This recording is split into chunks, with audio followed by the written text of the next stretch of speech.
So, ayan guys, mga katiits, katatapos na namin kumain. Ngayon ay papunta naman kami sa area na kung saan ako magre-remap. Ayan. So, ayan yung mga team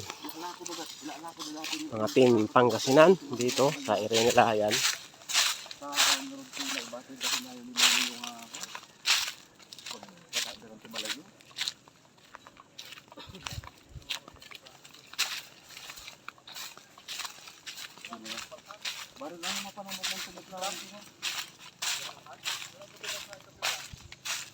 So puntahan namin yung i-remapping natin.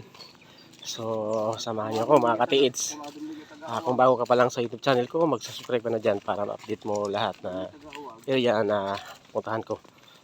Pag-pindot na lang ng bell button para ma-update mo ang mga next site ko na papuntahan.